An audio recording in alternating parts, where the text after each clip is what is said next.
इसी बीच लखनऊ से इस वक्त की बड़ी खबर आ रही है। सभी 13 एमएलसी प्रत्याशी निर्विरोध जीत चुके हैं।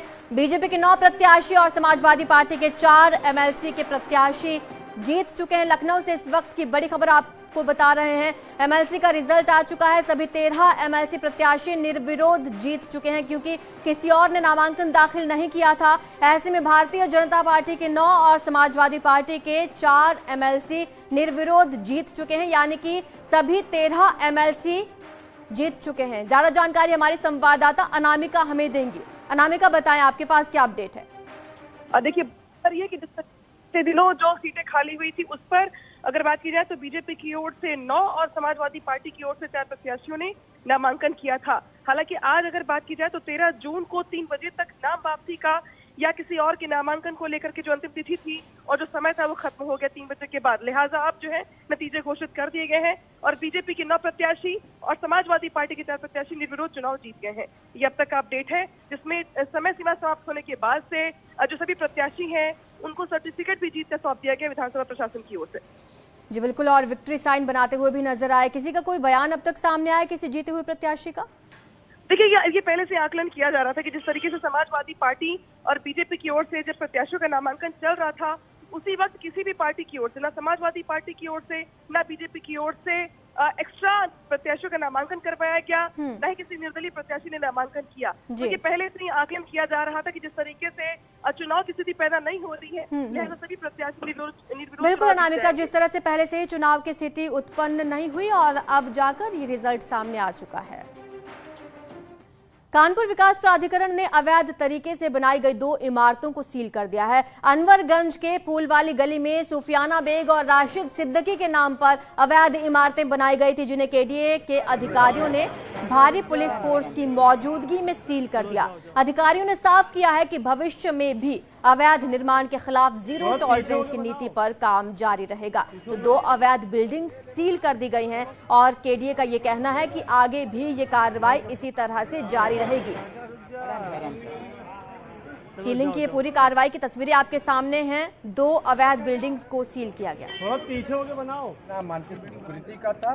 इस कारण सारे नियमों के अंतर्गत पक्ष को पूरी तरह से सुनवाई का अवसर प्रदान करते हुए ये सीलिंग का आदेश किया गया है।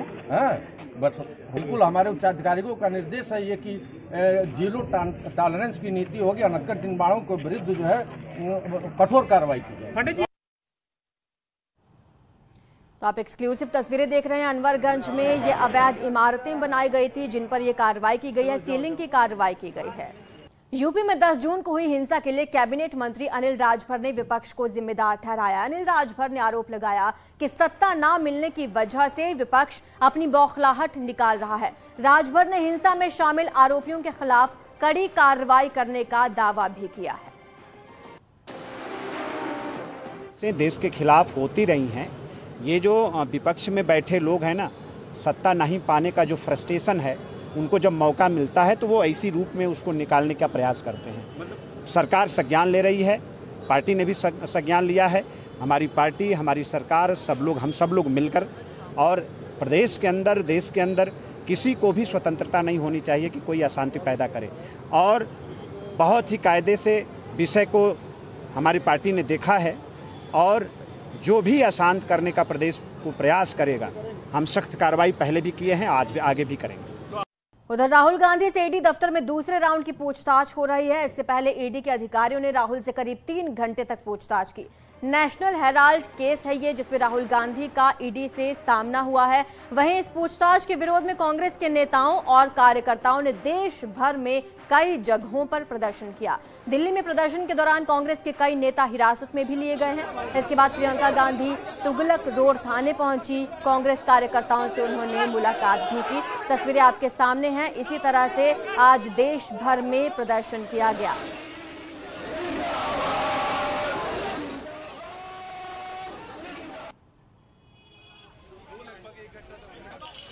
आपको बता दें कि सोनिया गांधी से भी मिले राहुल, उसके बाद ईडी से पूछताछ का ये पूरा सिलसिला चला।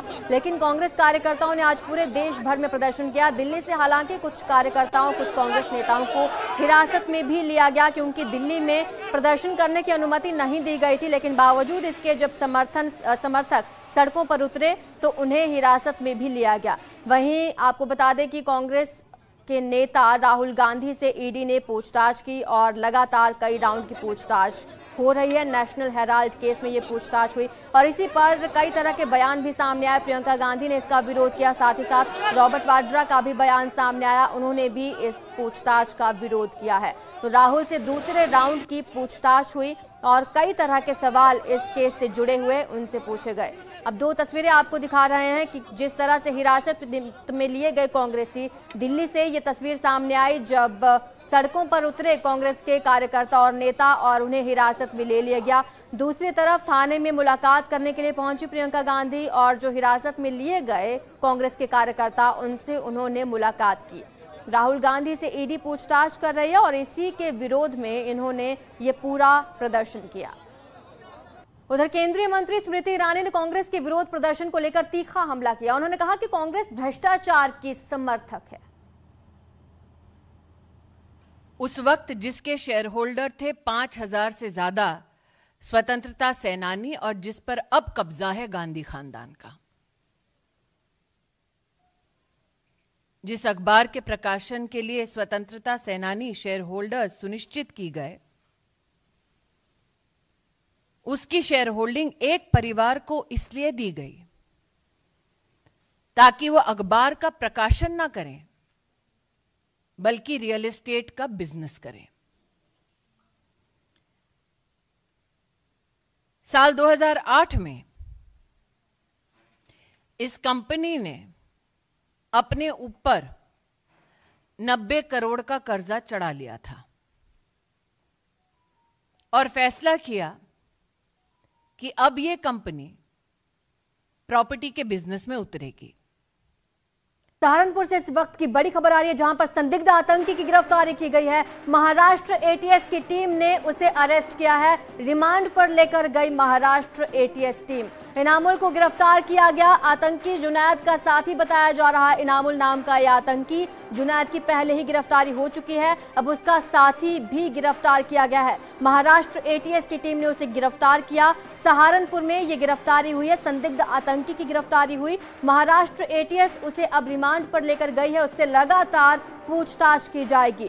महाराष्ट्र एटीएस को बड़ी सफलता यहां पर मिली है। इनामुल नाम के इस आतंकी को गिरफ्तार किया गया है।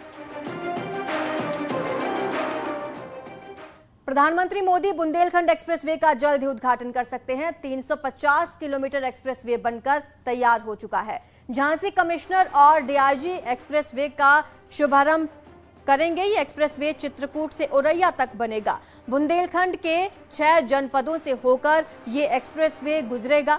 माना जा रहा है कि जुलाई में पीएम मोदी और सीएम योगी इसका उद्घाटन कर सकते हैं, जिसके बाद लोगों को दिल्ली जाने में सुविधा होगी।